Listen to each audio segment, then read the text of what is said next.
University of Pennsylvania and also founder of Neuromatch, who is going to chair the discussion. And from the beginning, I think we would like to extend to everybody our interest on having. So please don't hesitate. Use the chat if that's what you want, but eventually, if you want also to participate live, we will be very happy that you share your experiences, your thoughts, etc. So please keep in mind if you have any points to make. So with this welcoming, I would like to say maybe only a couple of words about the ALBA network for those that are perhaps less acquainted with the network. It's okay, it doesn't move my slide, so I think I have to start again.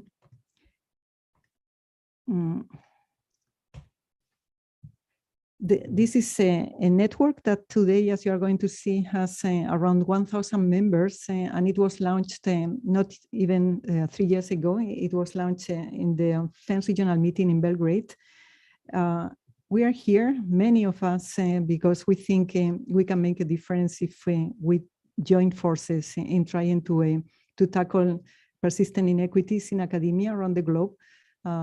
Normally, we know that there are different types of underrepresented groups, including gender and also ethnic, geographic, and many others. And today we are going to tackle a very important one, which is related to racism and how the technologies that we are developing may be even contributing to this perpetuating of these underrepresentations.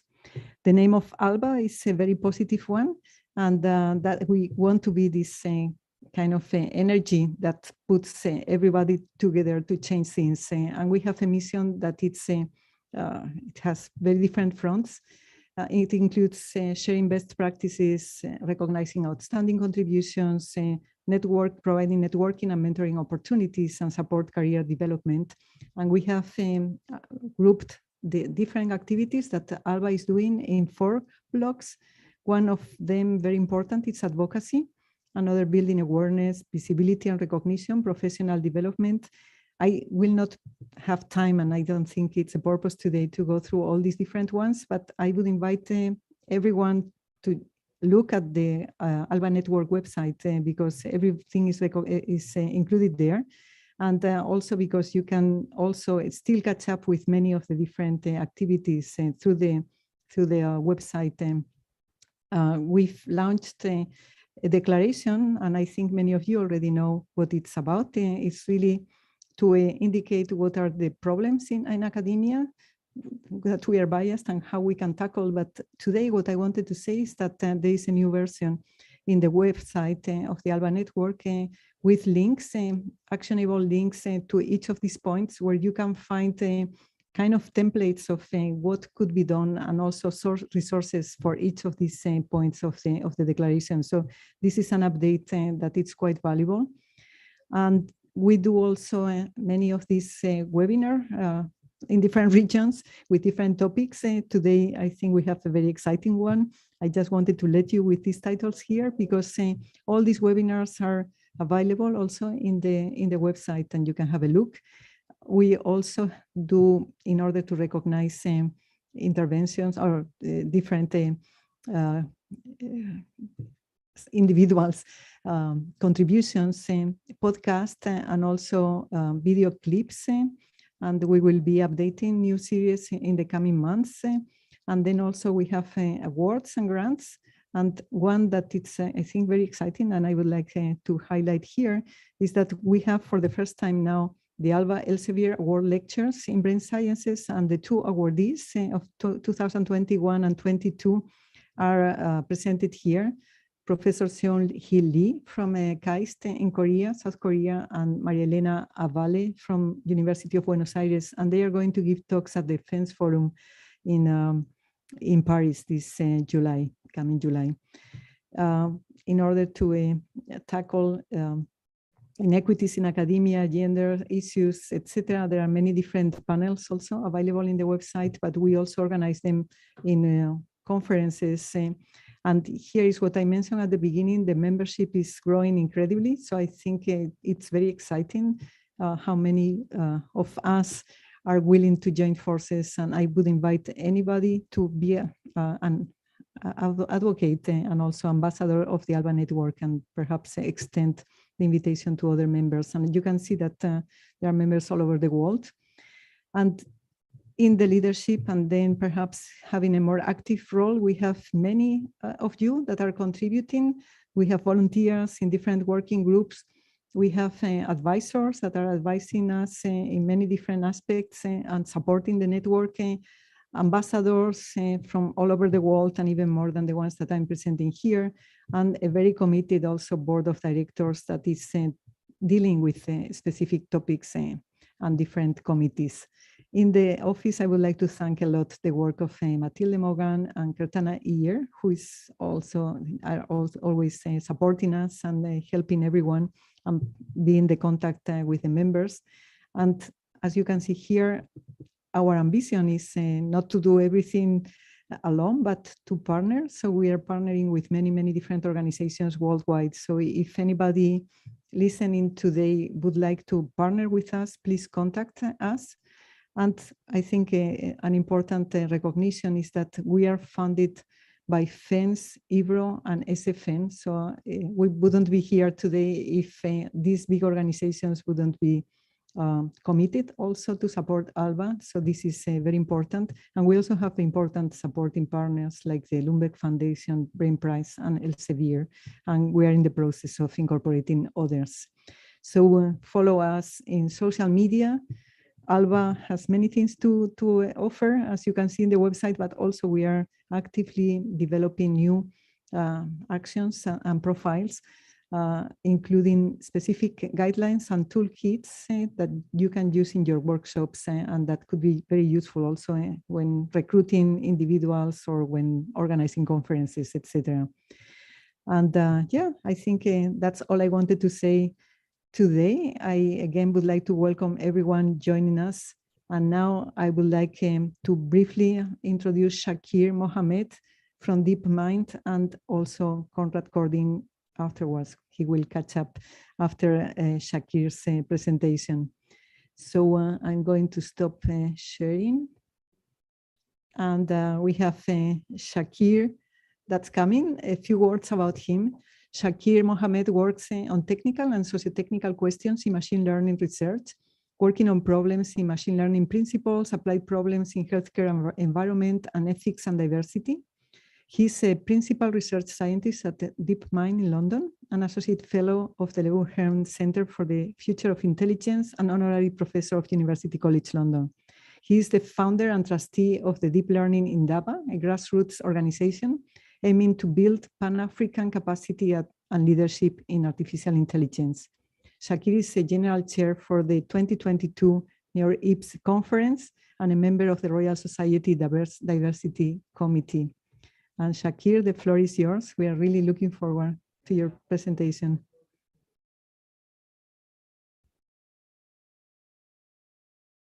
You have to unmute yourself. Eh? Okay, hello, I think you can hear me. I just want to make sure I can share the screen properly. I'm going to share my screen and then we'll kick off. So just Konrad, let me know if this is great, go for it. Good? Okay, well, hello everyone. That's we can see the presenter's view. You have to change. So now, of course, we practice this at the beginning to not show the wrong one. And of course, when the time comes, I'm going to stop sharing and then hopefully try that again. I believe even once Shakir, even once you share it, there's a button to like swap the two of them. Okay, so let's try this again and then see if that works. Is that right now? Yes, perfect. Okay, well, thank you everyone and greetings wherever you are dialing in the world right now. I hope you are safe amid everything that is going on and troubling us in the world right now. I thought before we start, we could read a short poem together, and I think that will hopefully set the scene and the ground for so much of what I thought we could talk about today. So the poem goes like this. It says, imagination creates the situation, and then the situation creates imagination. It may, of course, be the other way around. Columbus was discovered by what he found. And that is Imagination by the inimitable James Baldwin.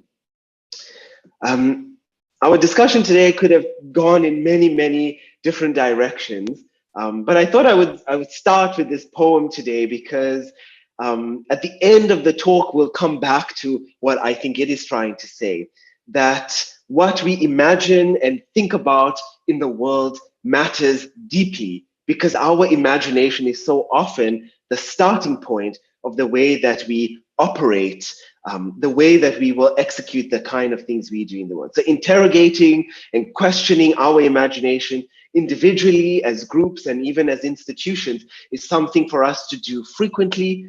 And as we, of course, do, as Carmen was saying, we do our collective work to improve representation, inclusion, and science for broad social benefit, which is, of course, part of what is bringing us all together here today.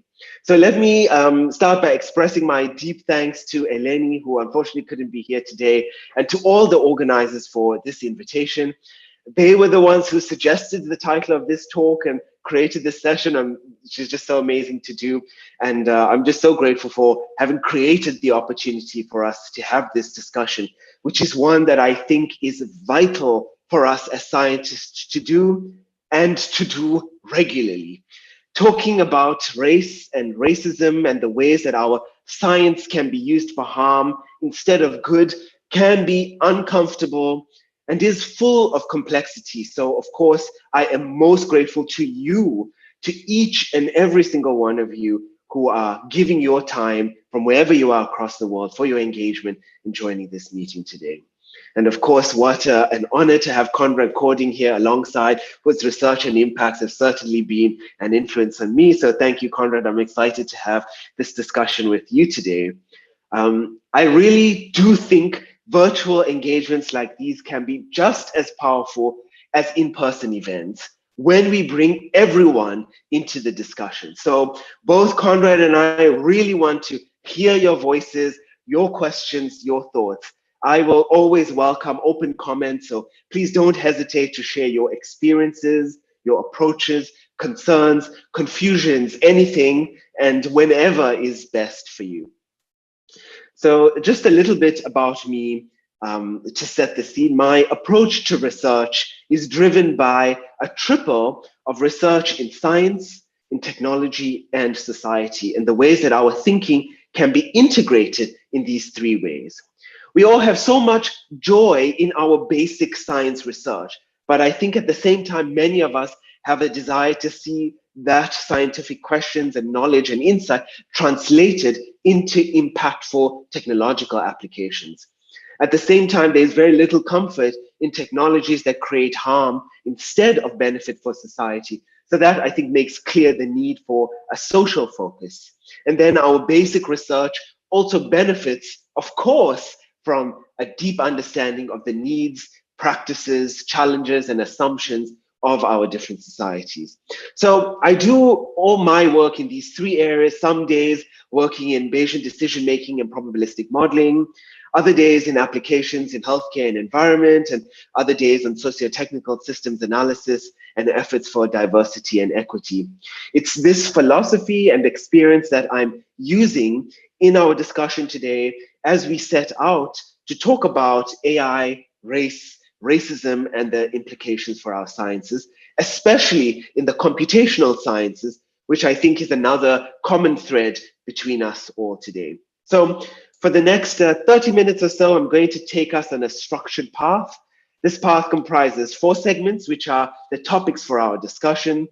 First, we're going to talk about the racial project, then 4 stories of race and AI, then bringing that together to talk about critical technical practices, and then shifting to socio-technical sciences as an idea and a practice. Together, all of that leading us to the destination I want to take us to, which is the house of reflection, where we can summarize, think of all these different concepts and ideas together, and then talk about the implications for scientific research in the discussion time that we have available.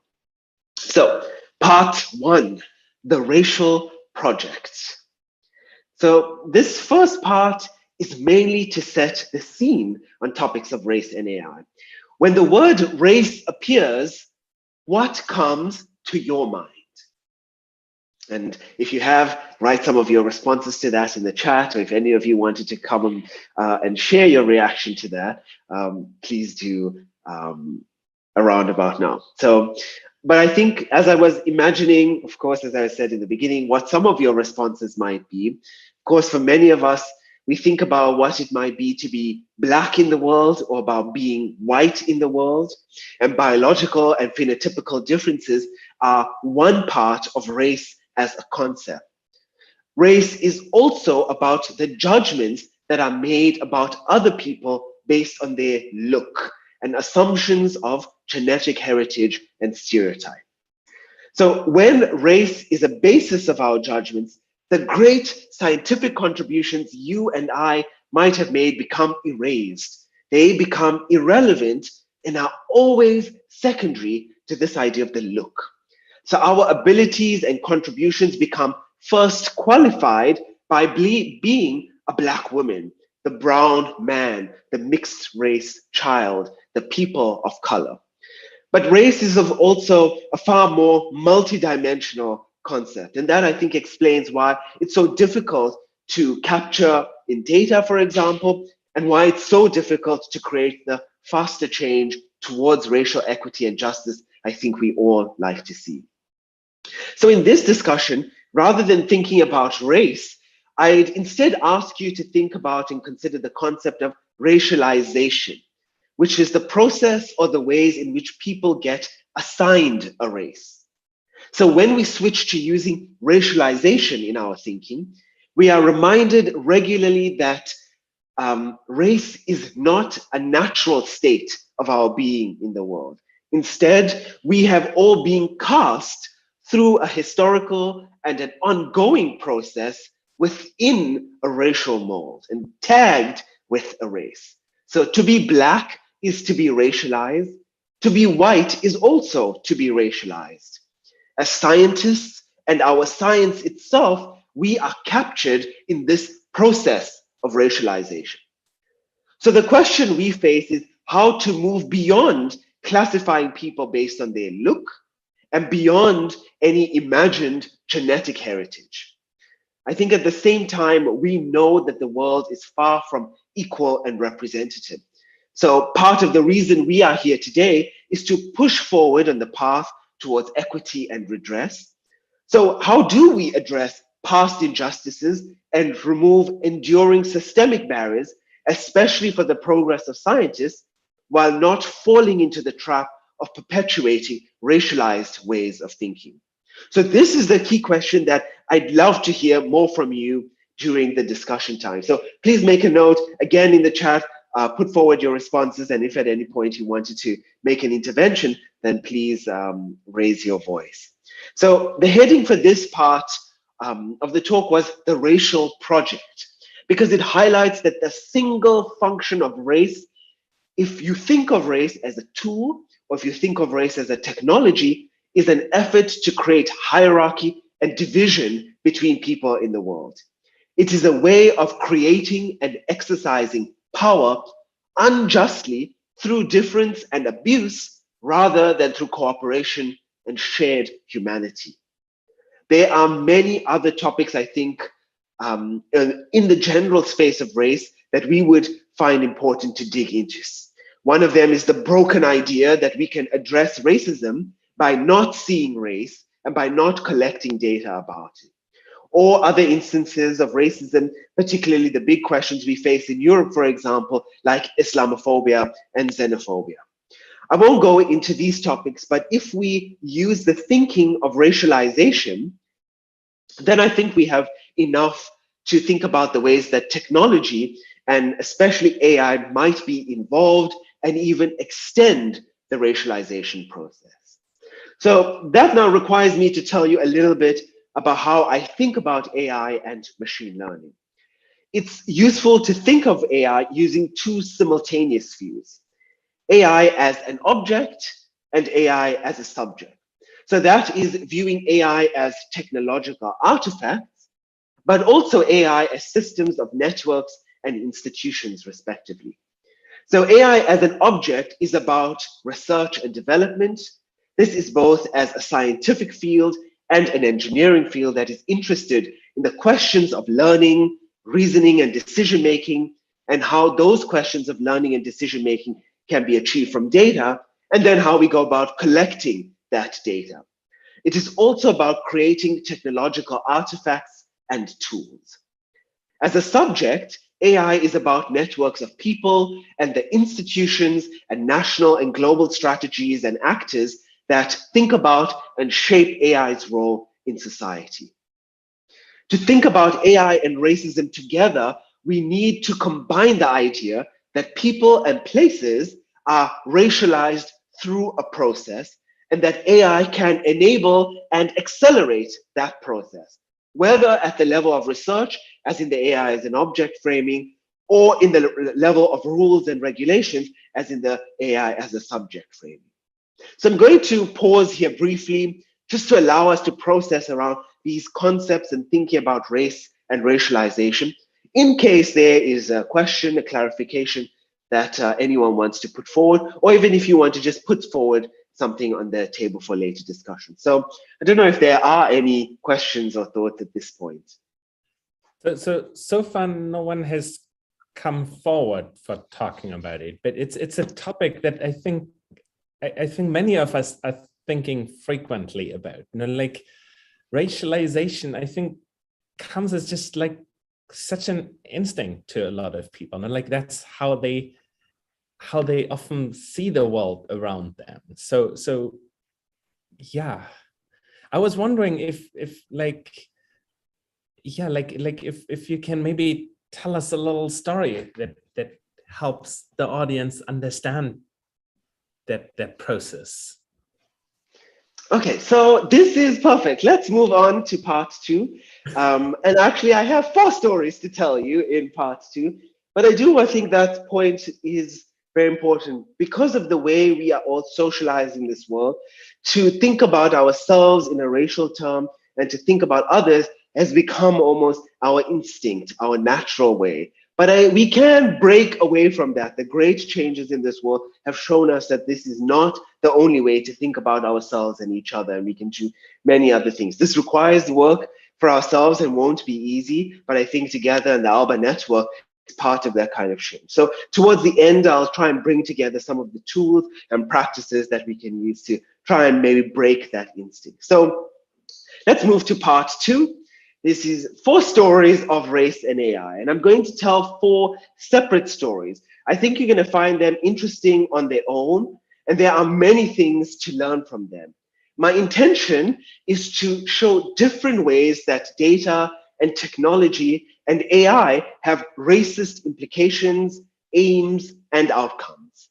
But my intention is also to show complexity, and that things are rarely black and white, but many more shades of gray. So, story 1, statistics and the Reich. Mankind barely noticed when the concept of massively organized information quietly emerged to become a means of social control. I'd like you to guess when this might have been written. Given the increasingly concerning news items and so much incredible recent scholarship, you might guess that this is a recent description of algorithmic harms that emerged over the past 2 decades. And if you were thinking in that way, then you would be wrong, because this is Edwin Black's description of the world of 1900 and the invention of the punch card and the new wave of automation and data collection. So during this period, the little known field of computing and statistics, the pillars of today's field of AI, became turbocharged with the ability to sort through large amounts of data. And of course, with that enhanced statistical ability, we were now able to accurately and at the scale of nations and continents, identify objects of interest, assess trade-offs between competing choices, organize the best sequence of actions, and audit the efficiency of any of those chosen course of action. So, of course, this was a boon for almost every sector. The possibilities of good and the imaginations of new types of futures that were now possible must have been exhilarating. I think not unlike what we feel as AI technologists and scientists today. But what if this enhanced statistical ability and new actions and efficiencies were used for the murder of Jewish people? So this is how statistics and the tech industry of that age entered its dark phase and turned towards evil ends and genocide. As Edwin Black forensically documents, for Nazi officials and throughout the Second World War, statistics became invaluable for the Reich, and the Reich hoped to give statistics new tasks in peace and war. By abstracting away from the context of its work, computational science uncritically advanced its methods for greater accuracy, efficiency, and financial profit, and enabled in that process the death of millions. History like this reminds us that technological evolution tends to set ablaze high hopes, coupled with cruel capabilities.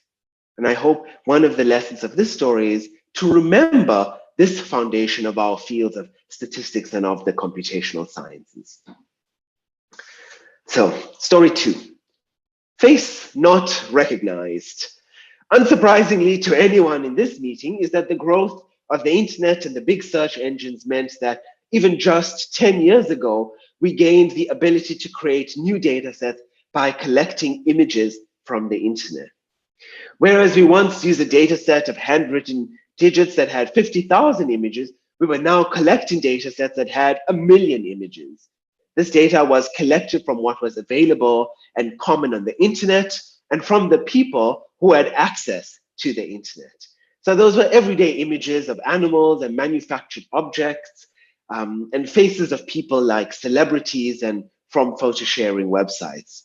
So this, of course, in turn made possible to use new types of hardware to re-explore older and different types of algorithms. And so in this one way, we can tell the emergence of the field of deep learning, which is now synonymous with machine learning and AI. And once we had these new data sets and hardware and algorithms, new applications could be found. One very early question was about whether it was possible to detect a face in an image accurately. If that were possible, then this could be useful for better tagging of photos or for counting people in images for crowd control, maybe even improving building security or speeding up visual checks at the border, for example. It seemed possible that everywhere where faces were looked at and used, there was an application area that could be made more accurate, faster, and could remove the tedious job of people comparing images. But note here already, you see the idea of the look appearing and the process of judgments based on the look emerging, with very few people asking questions about whether or not that is something desirable or to be careful about. So rapid improvements in algorithms and applications of face recognition and beyond were made, including in detection, classification, and the fusion of those facial data sets with other data sources. If not for the seminal Gender Shades paper, the significant limitations and harms of these methods would have taken far, far longer to emerge. What that work showed was that these algorithms did not have the same performance across different groups of people. People with darker skins did not get recognized with the same accuracy as those with lighter skin. Men and women did not have the same detection rates. And that this combination of race and gender created real disparities in how people on whom these tools were used experienced their everyday lives. Whether or not that was in a job interview or traveling internationally, accessing financial services, in the way the court was making its judgments, or even just getting into their apartment buildings and flats.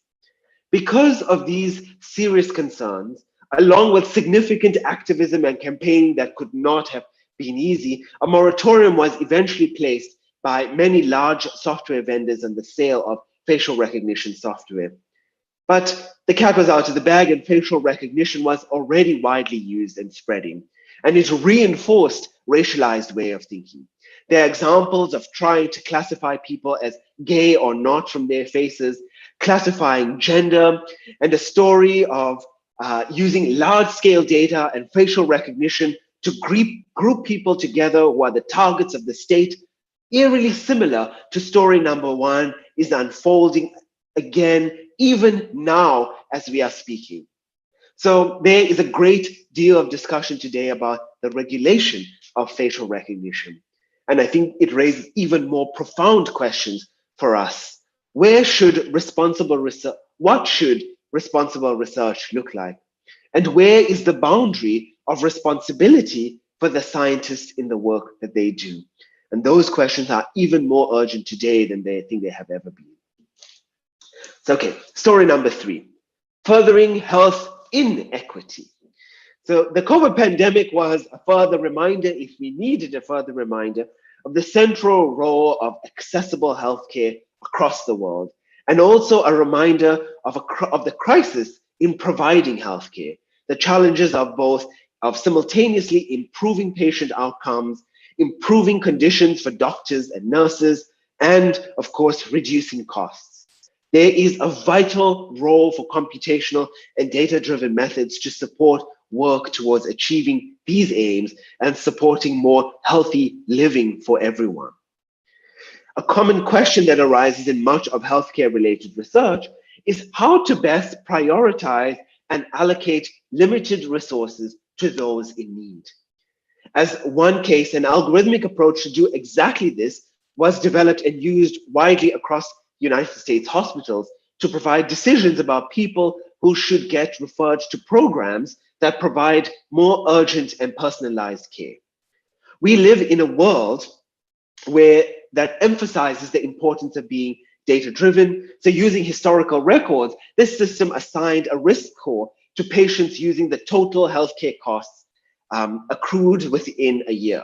So this is reasonable since higher costs in insurance-driven healthcare systems like they have in the US should imply higher medical needs.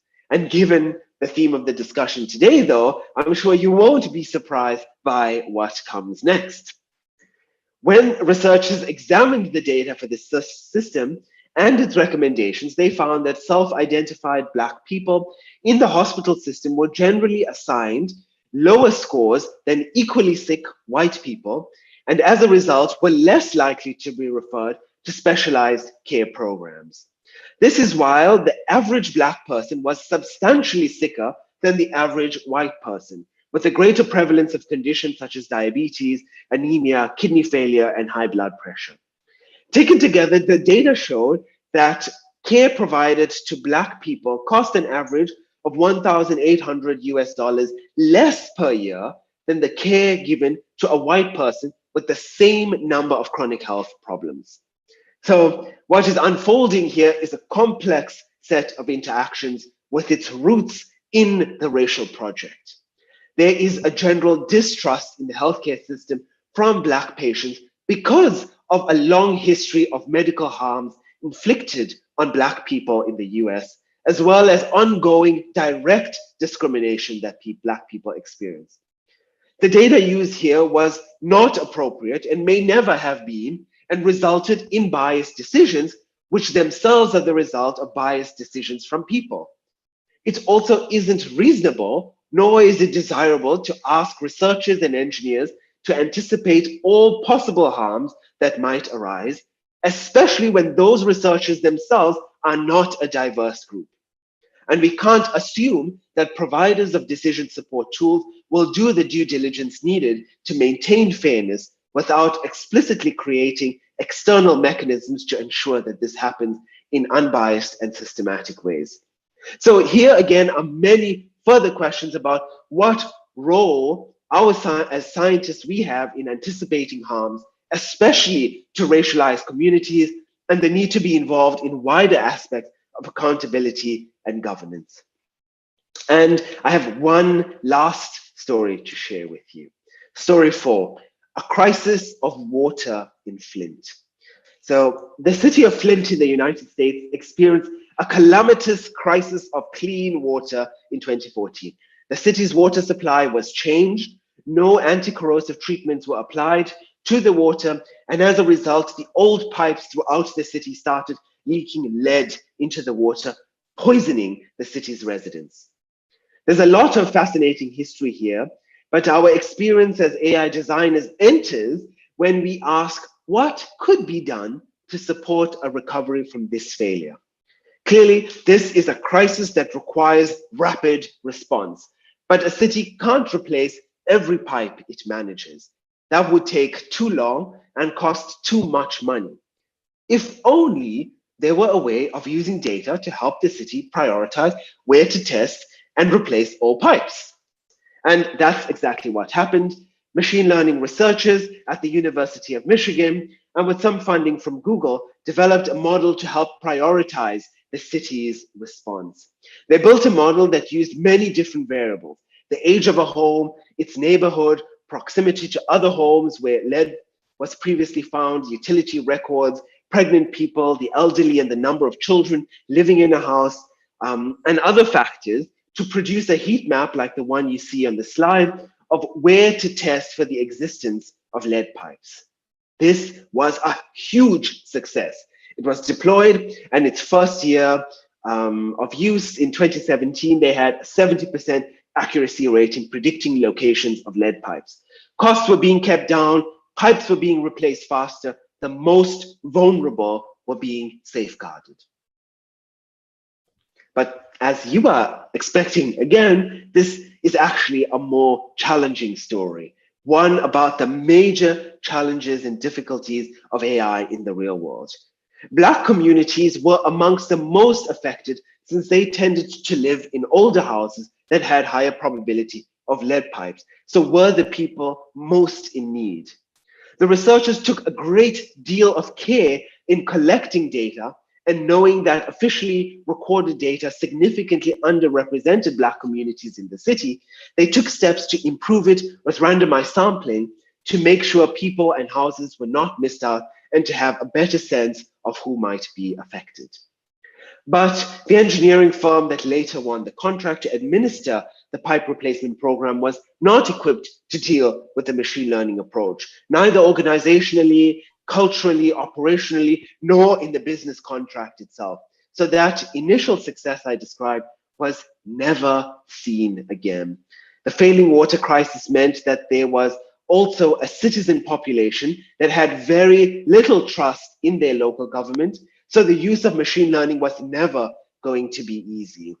And this lack of trust was compounded by a city separated along racial and wealth lines, which saw residents of the white or more affluent areas feeling that they were not being treated fairly in the excavation program, were being skipped, and were being left out. So limited oversight of the process and monitoring and almost no citizen engagement meant that the reasons for prioritization, understanding of collective risks that the city was facing, and the needed citizen consultation just never happened. So that's how, as the headline says, a feel-good story of AI went wrong. This story is almost a textbook case of all the socio-technical issues we would expect in the research, development, and application of AI. Issues of deployment, non-participation, missing trust, and absent governance. The silver lining, though, is that these failings are a lesson for next time. And hopefully, and with the pipe replacement program that started in early 2021 in a different American city of Toledo, things should be different. And they already are. That project began with a deep foundation of engagement with the community they are serving. So part 3, critical technical practices. So story time is over. I'm going to try and bring everything together in this final phase. So there are many stories I could have chosen today. We could have revisited how Black men in Tuskegee were infected with syphilis to collect more data, or how data and biological samples during the 2016 West Africa Ebola crisis was conducted without consent to further research careers, how AI was impacting and is impacting access to social services by Maori communities in New Zealand. We could have explored how language models and chatbots can marginalize people by erasing cultural identity, or even new types of algorithmic art that are raising questions of ownership, creativity, and cultural appropriation. So there are no shortage of stories of how AI and race are combined together to create harmful outcomes. But I chose these four since together they are part of a long history of statistical learning methods and applications that we must take the time to reflect and learn from. These stories in particular reveal the different ways that race and AI come together to produce harm, and the broad areas of social life that are already changed by AI and digital technology. Importantly, though, because we can learn from them, I think they show us that it is possible to take a very different path to technology design going forward, and that this different, more critical, responsible, and anti-racist approach can create new critical technical practices of AI and solutions for the challenges we face. So let's shift our focus to these kind of solutions. In our discussion, I'd like to know what you think some of the issues those four stories raised for you. Although race and racialization was the lens through which the issues were exposed, they raise fundamental concerns and implications for safety and prosperity of everyone. And there are also serious implications for scientific advancement. So recall from those four stories that the basic shortcoming stemmed from the fact that the research design process itself. The wrong people were asking the wrong questions. So the kind of questions we need to be asking is, whose research questions are we working on? Who has the power to shape and fund research agendas? Who is involved in doing the research and where, and who isn't involved? Who are the people that are benefiting from our research? To ask these questions, to take a critical eye at ourselves, our teams, and our institutions is a vital part of establishing what we sometimes call a reflexive practice, an approach to research that asks us to see that our work might cause harm or be incomplete or even flawed. When we can see our research in the light of the harms and injustices it causes, our sense of confidence and the power we hold as scientists is shaken.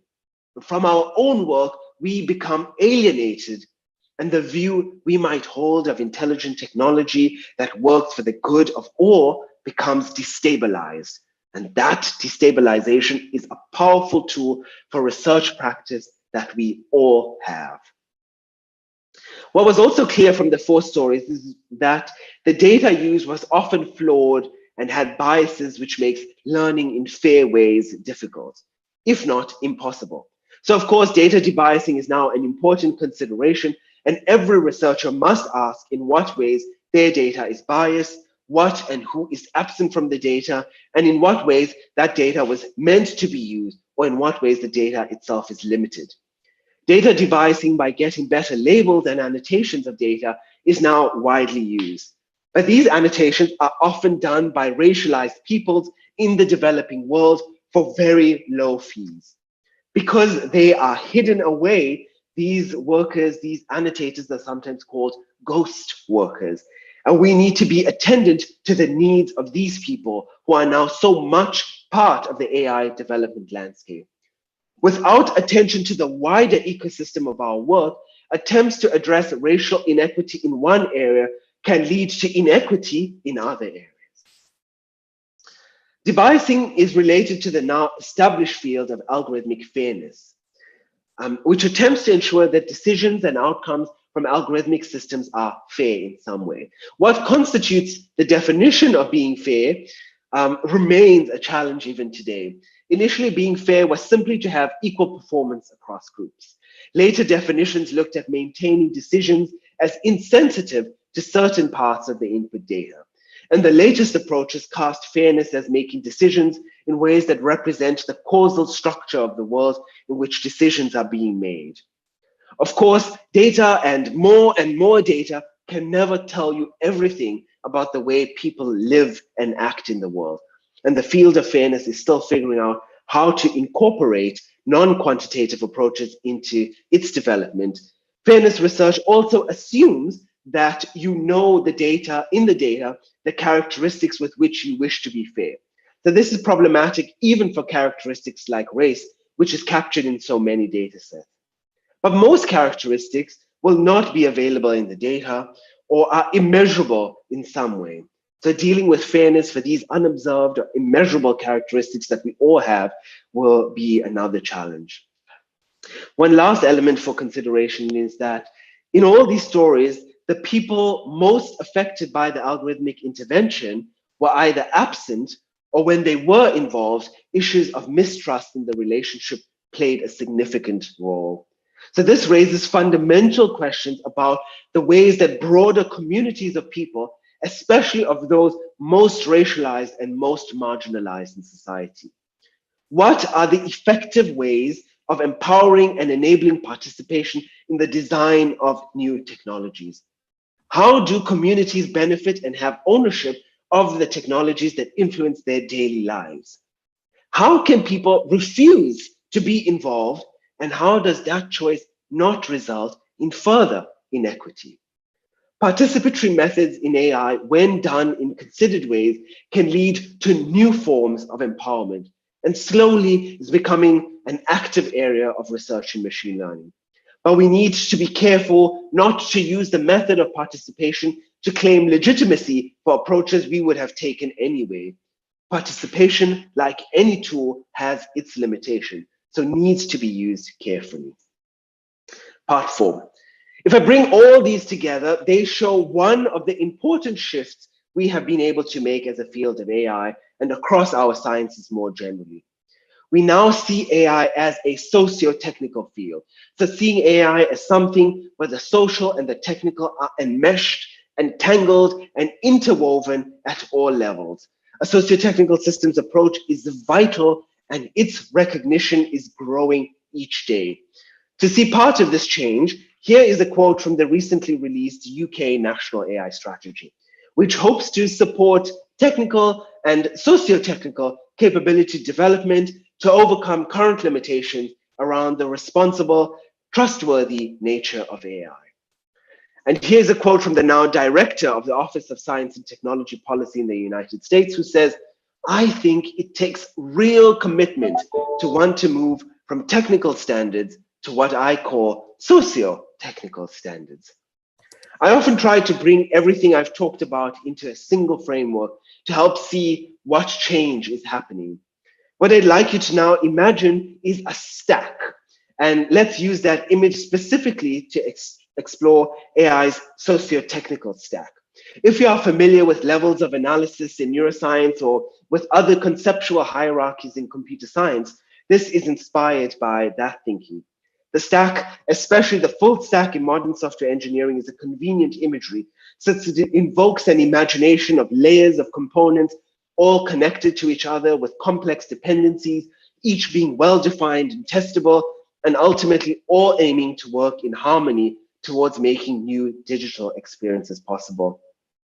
The task of building ethical, accountable, socially situated AI technologies today and in the future requires interventions, both technical and social, at several layers of scale, all interconnected and working together. So what might some of these components of the socio-technical stack look like? As a first draft, perhaps we can think of this stack as having several thematic layers. There is a level for research, one for commercialization and integration, another for governance, another for cooperation and community. All the ideas of debiasing, fairness, new research practices, algorithmic auditing, public participation, and many others have a place in this stack.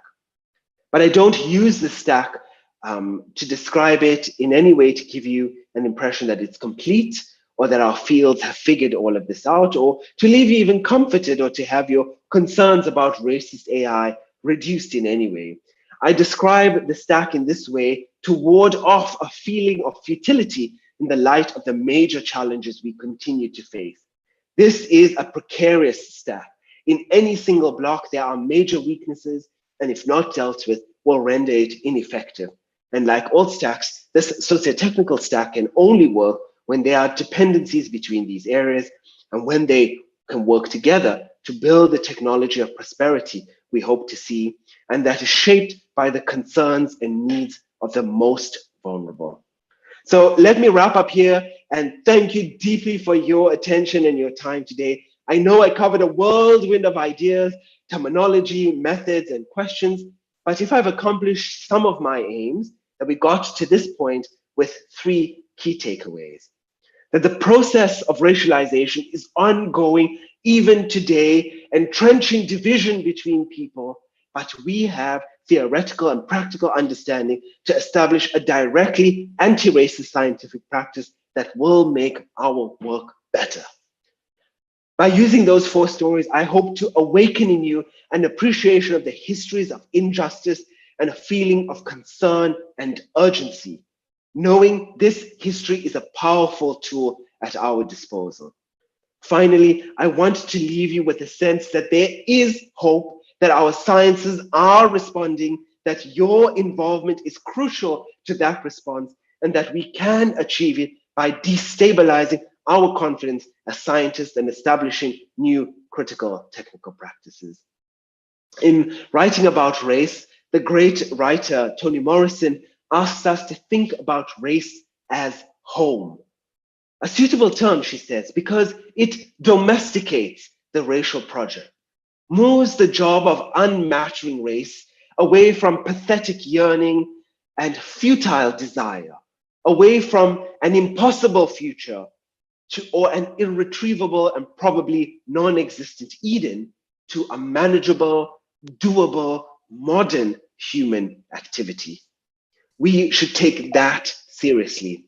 So in thinking of race and as home, what you can do now and at intervals in the future is to make the time in your research and your programs and work to pause and ask the question, in what way is race, historically and in the present, influencing my research? Again, I'm thrilled to be able to talk about this with you and so much else if we have any time left in the discussion. As a short postscript, here are some resources that might be useful. Ruha Benjamin's excellent book, Race After Technology, Abolitionist Tools for the New Jim Code. And alongside, I've included a book review that I wrote of it called Domesticating the Techno-Racial Project. And then a paper by Kanta Dihar and Stephen Cave called The Whiteness of AI. And some of my own papers in this area, Decolonial AI, Decolonial Theory as Socio-Technical Foresight in Artificial Intelligence, AI for Social Good, Unlocking the Opportunity for Positive Impact, and Fairness for Unobserved Characteristics, Insights from Technological Impacts on Queer Communities. So thank you all again. Cool, Shakir. I'll be clapping for everyone who's in the audience so you can hear. This is like a truly amazing presentation. We have some questions coming up, but I wanted to briefly first probe you a little bit on a very high level point, which is, in a way, you're telling an AI positive racism story. There's, of course, the alternative to paint an AI negative story, which is that when it comes to the social things that touch on racism, we live in a racist world, and machine learning copies will do if we are realists about the nature of how AI systems work. But you have this optimism that kind of like we can overcome these. But when I think about the four stories that you told, I was really worried about overcoming it. Now, let's say predicting how much money of healthcare someone will spend in the future, yes, might relate to how sick they are or not, but it might also relate to which level they take that space in front of the doctor to take their time and so forth and have the opportunity to do that. And I think that runs through all the other stories that you have? Like, so I'd be curious if you share like this techno positivity that you have there. Yeah, and you know, again, that's why at the very beginning I wanted to describe my position in this research space here, because I am in general an optimistic kind of person. But I think I don't want to give an impression of an AI optimistic or a techno optimistic point of view, or even a techno solutionist point of view, because that is dangerous. What I wanted to show through all those 4 stories especially is that apart from the one of the Nazis, but the scientists who were working on that did not think that they were doing. When they were creating the tools of maximum likelihood and solving the basic questions of dealing with the exponential family, that was not a concern. They did not see themselves as supporting the worst offense in the history of our world. So I wanted to really show that all of these stories have a kind of complexity, a grayness to them, that, you know, all of us can tell a positive story or a negative story. And I think it is very important that we do tell the negative story and we tell the positive story. What each of us need to do is understand our position in that kind of ecosystem of work.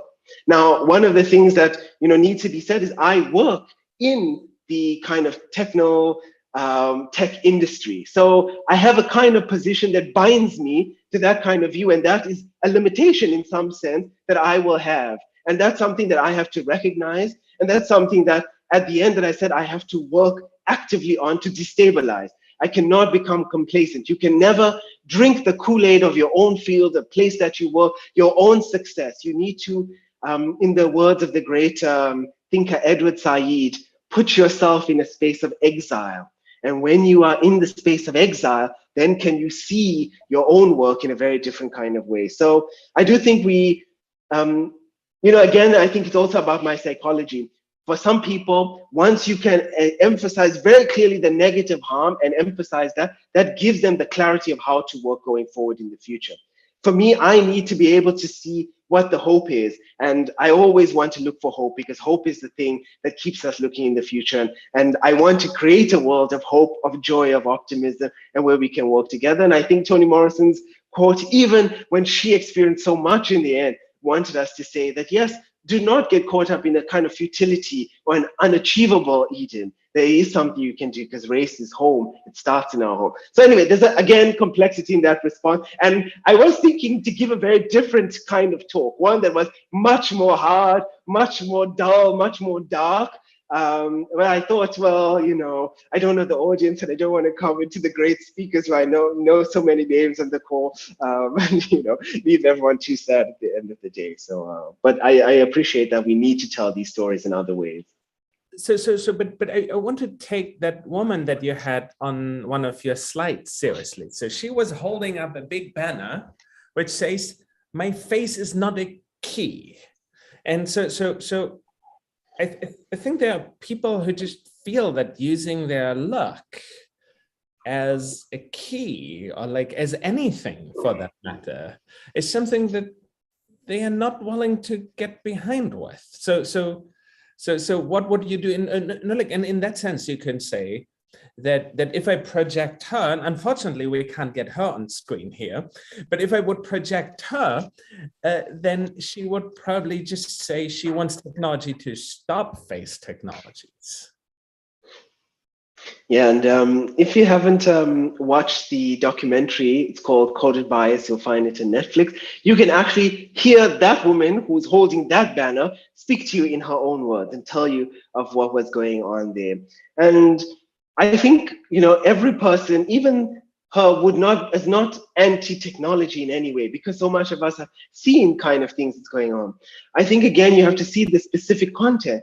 That lady couldn't get into her own apartment building. The very entrance of the place that needs to be your most safest place in this world turned into a kind of place of oppression. It prevented you from getting in. And as I said, these technologies don't work so well. They work the worst for Black women. So Black women see the real brunt. And then I think the real story is that it's very easy for us as designers, as technologists, as people who work in elite universities to say, oh, we can do all these things, but we never go and ask people, well, is this the thing you want? Is this the thing you need? And if we do create it, we never create alternatives. So I think one of the key things, again, about that balance, if you create something, we need to create equal mechanisms of recourse or contestation, so you can really actively go against it, where then you don't have a power differential. And really the inequality of power is the real question that's at play here. So that woman is not anti-technology. What she's saying in that thing is that I have so little power in my own world, because no rich, wealthy person was going to have that doorbell, that door alarm system on their house. And I think that makes it very clear, right? But again, I love that documentary, The Coded Bias, and everyone, yeah, you can check it out and actually see that full story. And actually, that's another story I thought would have been a very good one to tell as well. So yeah, I think we should amplify this a little bit. So Coded Bias is a wonderful, very watchable, entertaining movie that very powerfully makes Shakir's point. And what I like so much, and like that's why I make it mandatory for all the courses on machine learning that I give, is that kind of it tells the story of people that are being affected by it. And I think it's really important to kind of like we put all these systems, these AI systems into reality, and the result is that Black people don't get kidneys, and that Black people don't get like the care that they deserve, and like we have all that, and like in a way, like so at least on Twitter, like there is now a trend of people who basically say, stop the train, we're really going into the wrong direction. So but like this movie Coded Bias, like I can just recommend it to absolutely everyone. If you watch it, it's just a great movie as well. Very well done. So yeah. I want to, now we have two questions here. We have a question of Laura, and I'm not sure if Laura wants to come on and ask the question in person. Otherwise, I'll just ask it. I can ask it, but I'd be really interested in if we have another voice here. How exciting. Hey Laura, thanks for joining us. Thank you so much for having me, Shakir. Oh my goodness, in a sea of boring webinars, what a brilliant webinar this was today. Massive congratulations, man. Very well done. Well done. But enough of that. So I'm a health researcher. I'm on this webinar, just sheer interest. And I wanted to point to a paper I shared in the chat about reflections of the Tuskegee study, 50 years after it happened. And as a health researcher, we're really not involved. We're really not taught about the painful history of the, things that we've done in the past. Is there anything that you guys do in AI and machine learning to make sure that your students are aware of this history? I'm thinking also in funding applications, when we're asked to make sure, give us your recruitment and diversity spiel, all the applications that are reviewed could not be more boring and light touch. And that's unacceptable. That's on the shoulders of the funders. But do you have any ideas about that? Yeah, I think I love this question. And let me suggest one other related story to this. Why am I forgetting the name? But it is the story of the famous cell line, gene cell line. And again, I'll remember it later on and put the copy to this book, but you have so many stories. Hella cells, yeah. Yeah, the Hella cell line, and an amazing book to go and read through, which is a very similar story of Hella is a Black woman. Her genetic study is the standard cell line that everyone has used. 20,000 papers, 200 million citations. Hella is never involved in that. Never involved. Her family doesn't know, and this is the kind of long history of abuse. And I think the same story of the Tuskegee study also raises that kind of question. So I think, Laura, I'll raise your question. Really, what you're saying is, well, what are the kinds of responsible innovation practices or the kinds of governance at the research level that we need to do as a broader community, and how is that system evolving? The basic system of research accountability and authority, especially everyone who is in neuroscience knows, is around ethics research committees. You call them IRBs in US. So this kind is the most basic one. But the limitations of that, of course, are writ large. Everyone knows that basic IRBs are not allowed to ask questions about the long-term implications. They're only about that specific kind of study. So as you think about that as a kind of responsible governance of research or management of research process, then you have to think now, if you extend that beyond the ERC or the IRB process, what comes after, or what other kinds of mechanisms? And where within the pipeline of research, at the mechanism of funding and grants, at the mechanism of writing our papers, at the mechanism of presenting at our conferences and reviewing those kind of papers, you know, in the way that it gets picked up later on. And you can ask sort of what kind of interventions you can make at every kind of point. And I think this is a really big question that we need much more work on. So one innovation that many organizations and even universities now do is to add an additional kind of process, which sometimes is called an ethics and society review, or a risk review, or sometimes coupled under various headings of an impact assessment kind of review. And those kind of reviews can then look at a research question and ask questions. What is the impact on society, and can you describe that?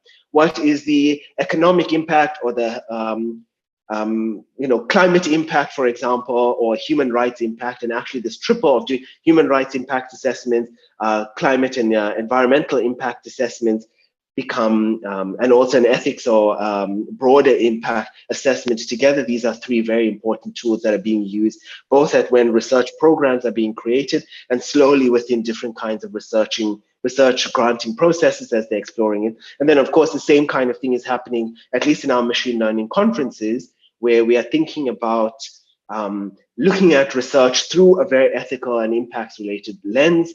Can you write certain kinds of statements? So I think there's a lot of work that's happening there. All of them are incomplete in some way. And so, you know, really questioning the role of publication norms is another big issue there. And I think for all of us, what we just need to do is particularly to emphasize the roles of our histories, and ignoring histories is something that we do to our detriment as researchers. I thank you so much for this question.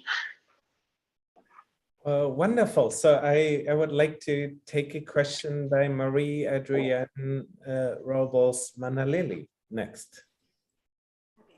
It's Robles, yeah, but yeah. So sorry. yeah. So thanks for this talk. So my question relates to, like, I think the third story that you raised about healthcare. So there's a bit there that where you said that complex decision making in healthcare. So my positionality here is I've been in healthcare. I'm a speech and language pathologist. I've had experience practicing that, but I'm also cognitive sciencey and philosophy of sciencey. But yeah. So my question is, in healthcare or in any type of healthcare, complex decision making is there. So of course, I see the value of automating things or using algorithmic solutions, but that's not always the case, because us healthcare professionals won't have the computational expertise, and the computational experts like you won't have the healthcare or clinical decision making that we have. So I'm just thinking, how do we consolidate that, and what reason do we have to believe that algorithms can make these complexities less complex, such as to improve our services? Because, you know, as you cite, there are racial biases, any type of biases that gets replicated depending on who develops the algorithm. So I'm thinking how to achieve the balance, because there are different sectors that are involved in these. So yeah, so that's a question. Yeah, thank you. And I don't know that I have anything easy to say. It's so amazing to be able to hear from someone like you who's working in that kind of space, and also thinking about this question of how do you consolidate expertise is so profound. Actually, let me even elevate that even more. It's a kind of statistic that I use at a kind of global scale. If you look at where PhD researchers are, if you look at developed countries like Germany, or here in the UK, or even US, you have something like 5,000 researchers per 1 million people. If you come to South Africa, where I'm from, that number is more like 400 per 1 million people.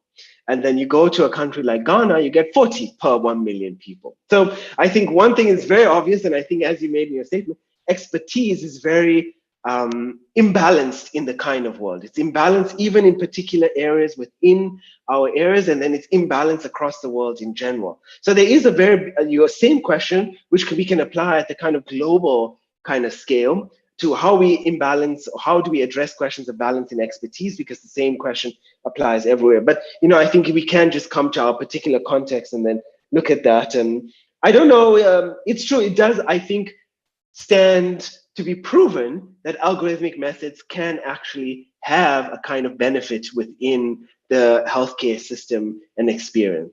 Now, I will say maybe from my own piece of work on doing organ damage predictions in hospitals using electronic health record, that there can be a way of doing this, because we don't expect everyone to have expertise in everything. That's actually not the aim that we want to do as scientists and researchers.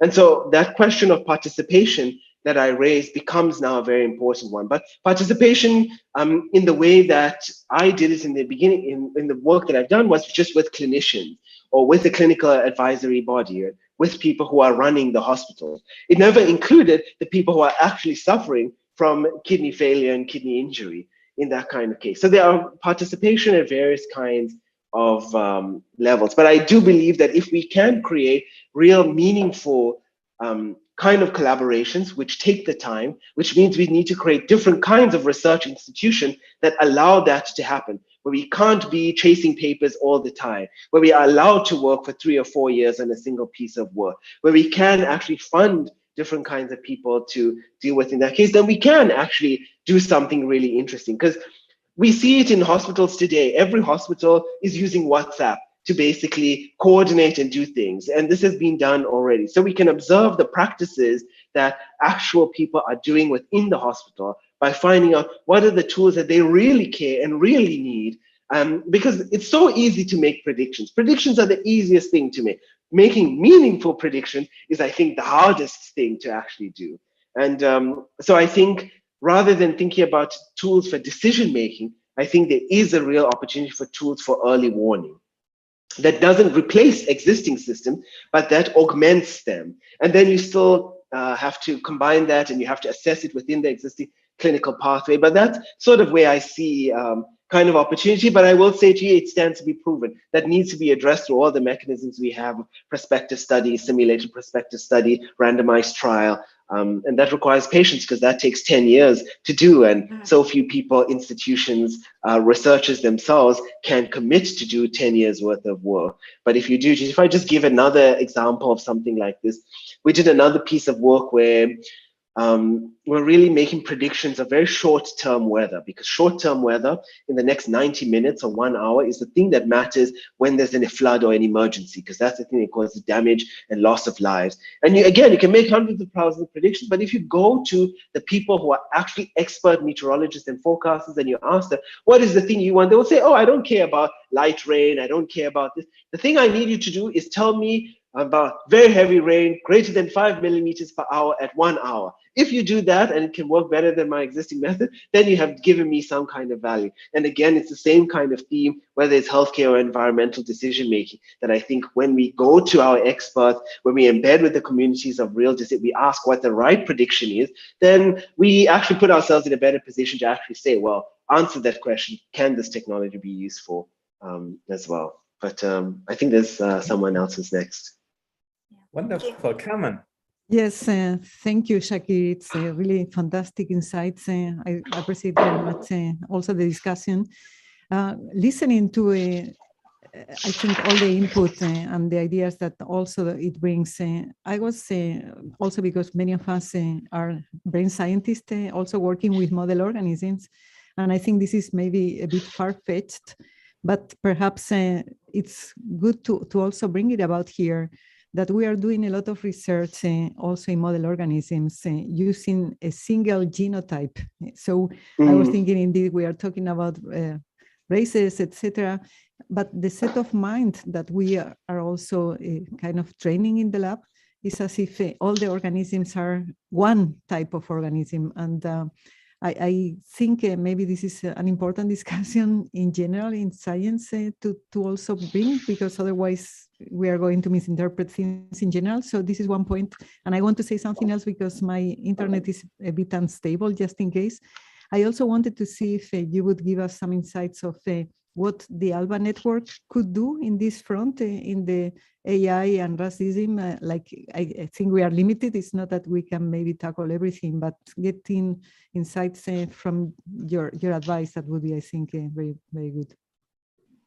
Thank you, Carmen. It's great to hear. Yeah, I think that's true. Like when you think in certain ways, and actually, one of the big questions of racism or these kind of things is that sometimes because of those stories, you have the impression that these are real issues which come up only when science becomes applied in the real world somewhere. But even the most theoretical person, the person who was working on pure mathematics, is operating in the social world, is a researcher, comes from a research tradition. And it is in those places where we can put our energy and effort to reshape who is doing research, what kinds of research questions there are. So I think I'm aligned with you completely into that kind of question. Well, our focus is on what our teams look like, who isn't there. Again, going back to the previous question that came up on sort of representation and imbalance of expertise in the global space. So what do networks like ALBA do, and how can you address kind of questions of racism in different kinds of ways? I suppose one of the ways is maybe for you as a network yourself to look at the ways that decisions are being made. So what does it constitute to make a fair decision for you as an institution or the institutions you are part of that make sure that there isn't a question of equity? So fairness now needs to at least cover 4 things. You need to look at, well, if people have information, a kind of pipeline question which comes up, do they all have the same kind of information? I think informational fairness is one kind of question. If there are outcomes, for example, certain awards that are being given, who is elected to certain position, can we assess that those outcomes are fair in some way, that the decisions were fair? And I think everyone here is thinking about unconscious bias in the way that it affects outcomes. And outcome fairness is important one. You want to have a kind of fairness of the process itself. There's the process of the way people are going through things, actively considering who is involved, what kind of information, who can influence that process, what kind of conflicts of interest. And I think the final bit of fairness is this kind of interpersonal fairness. When people engage with your network, what kind of experience are they having? How are they experiencing those kinds? So I think that's maybe the basic work that we have to do. And then I think you can do so much more. Look at your membership. Who is in your membership? Who is not in your membership? And I think you're already doing that kind of work. In your awards programs, many questions around diversity and equity and awards programs, over time, try not to give awards to singular individuals, but to look at teams of people. And you could do shifts towards the kind of teams of people as well. And maybe you already have that kind of program. So I think there's so many kinds of things, and then you can propagate that to all of your members.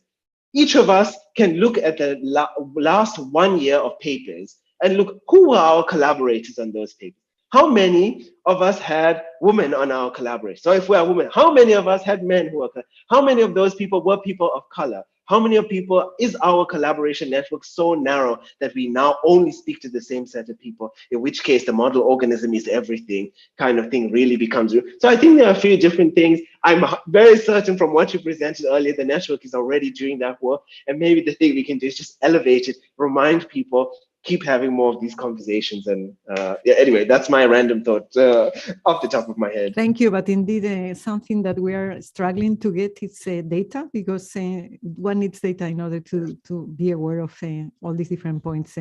But yeah, for this, we also need the support of many of the people in the network and beyond to help us recruiting this data. Thank you, Shakir. Agreed. Wonderful. And you don't just need quantitative data. You can just interview the members. There are other forms of data that beyond just the mere numbers. And I think the experiences of people will tell us something else. Sorry, Konrad. Oh, no, I was just going to ask the next question. It's a question by Christiane Löwe, who asks, who in a way points out that gendered innovations are just as well as a problem as racialized innovations. And and she asked if intersectionality can be more taken into account. And I think I broadened the question a little bit, like who sits at the table? Well, it's like we all know how like the average tech people look like. And there is a diversity issue where queer people are clearly underrepresented. There's a diversity issue where women are underrepresented, where all kinds of races are underrepresented, where there's probably also like certain cultures underrepresented, like a lot of people come from, say, second or third generation academic background and so forth. So maybe you can comment a little on like that overall like intersectional space here. Yeah, I think, of course, we can't just look at anything in one dimension because there's so many other kinds of aspects which are coming into, for example, the gender shades, where we're looking at that really expose the intersectional complexity of being both Black and a woman. Of course, that's studied everywhere, but it really, again, reinforced it if you needed it in another kind of way. Or, for example, the kind of examples of religious, hatred and genocide that you see both of anti-Semitism or Islamophobia, again, do that same intersectional element, that a group of people who can come from completely different countries, bonded only through the kind of religion, can all be clumped together, and the kind of facets of things then can cause harm. So I think, that kind of intersectionality requires us to just keep probing and interrogating a little bit more. I think one of the things of racism, again, because it's so multidimensional, when you do look at it, you can't not look at any other kinds of questions. By implication, you have to look at sort of what places people of color and Black people are coming from or not coming from, how gender is affecting it. And then that's the basic question I raised in the topic of fairness, that many kinds of questions of intersectionality, you can't just observe from looking at someone. You cannot see that we are gay or not just by looking at a picture. You can't look at our religion or faith. You can't look at our political leanings in that kind of way. You can't do the things that really, my technical background, you cannot see by looking at me. And so really the question is, how do we bring all of those factors into play? And that again, we need to look at the ecosystem, and things need to operate at various levels. We need to have people outside of our institutions who are making noise, who are holding us to account, who are saying to us that what you are doing is bad, is wrong, is evil, is just propagating harm. We ourselves need to do that kind of work internally. We need to, in some sense, maybe break the idea that there is even one kind of table, that maybe there are many distributed forms of decision-making. And when can that kind of distributed forms of decision-making happen? In the space of participation, of when you think about how it is to bring broader publics into kind of question, one of the things that you very quickly learn is that you can't have singular moments of participation.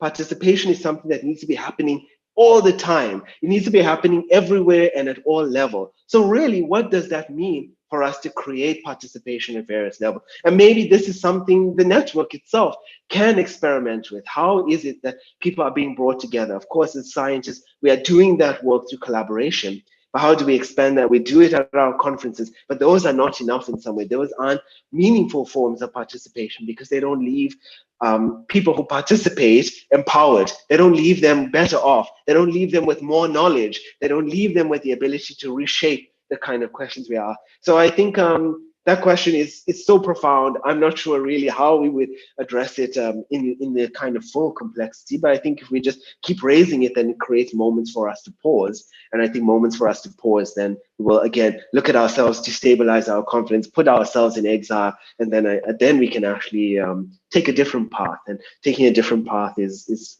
maybe the hopeful answer. We'll take a different path, which is maybe the better one, whatever better is.